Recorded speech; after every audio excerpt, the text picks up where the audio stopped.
So, this is a bit of a weird video coming at you. So there's this thing called Hyperloop. Might have heard of it. It's a Elon Musk thing, so you know it's gonna be super ambitious and probably dumb. So, let's jump right into it. First of all, what is Hyperloop? Well, Hyperloop is when you take a train, but it doesn't have wheels and it doesn't have tracks, but the track is a tube and the tube is a vacuum and the train doesn't touch the ground and it floats and it goes fast in a vacuum, in a tube, on a track, in a tube, without a track. So it's a pretty good idea in theory. So let's jump right into it.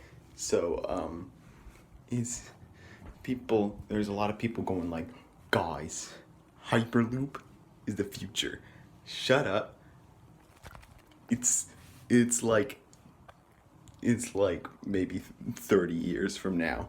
Honestly, like, get out of here. And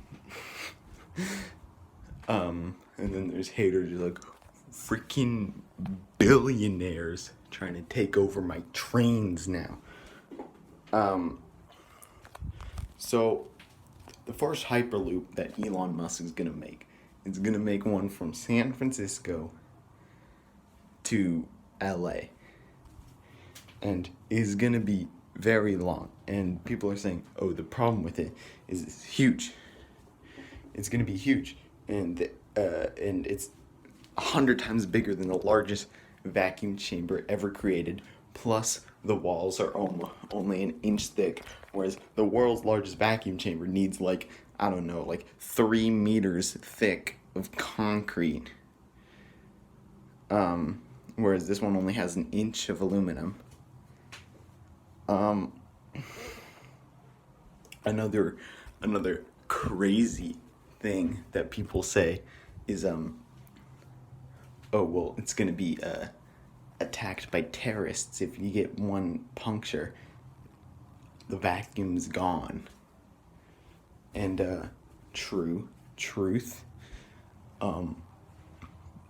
But the problem with that is, I'll get to it. Third one, expansion. So the stuff they're making out of, I don't know if it's steel or aluminum. I might have said aluminum a couple times. I don't know. But what they're gonna do is you're gonna weld it all together anyways.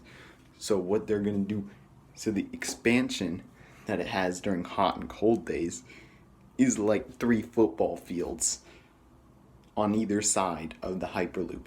Now, that's pretty crazy. That's a long bit of stretching.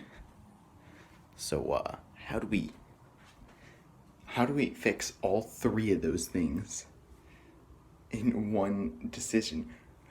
Make it underground. Do you guys have a single brain cell? Honestly, just make it underground. Can't be attacked by the terrorists unless they bomb it from the inside. Second of all, there's no need to have those. You still have the walls, and it doesn't get the air, because the air doesn't come in because it's underground. And then the third one is that it's gonna expand. Underground has a constant temperature. It might expand a bit, but it's gonna expand a lot less. So it seems like Elon Musk already thought of this idea. That's why he's building tunnels. That's why he's tunnels with the Boring Company is his name. Anyways, now here's some. So what it looks like is it's gonna be really good. That's what you're thinking right now. I got new problems. First of all, there's only gonna be like one per like metropolitan entire area. So you need to get there first. And if you know traffic in the big cities, if you want to get to downtown, which is where the stations are gonna be, it's gonna be like an extra 40 minutes. So, let's say, oh, I want to get from San Francisco to LA. How long is that gonna take? Well, let's calculate. Beep, boop, boop, boop. I don't know how long it will take, but it will definitely be under 1 hour. Now it's over an hour because you need to get to downtown. Especially with like LA traffic or something. I heard that's real bad. So it's gonna take like an hour to get downtown. So then you go to San Francisco. And it's just not. That's dumb.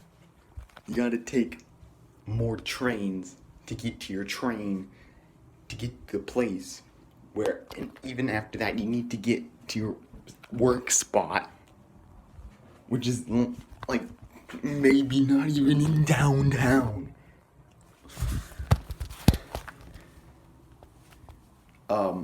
So yeah, hyperloops, more like yeet, because you need a solid infrastructure to support that. And boom. Also, fun fact, the amount of steel it takes to build a hyperloop with the 1-inch thick walls from San Francisco to LA is about as much steel it takes to build, used in the Twin Towers. So, yeet, that's a lot of steel, but not unheard of. So, I think it's possible, but Elon Musk, like always, his predictions are too ambitious, and just like SpaceX, it's gonna happen 30 years late.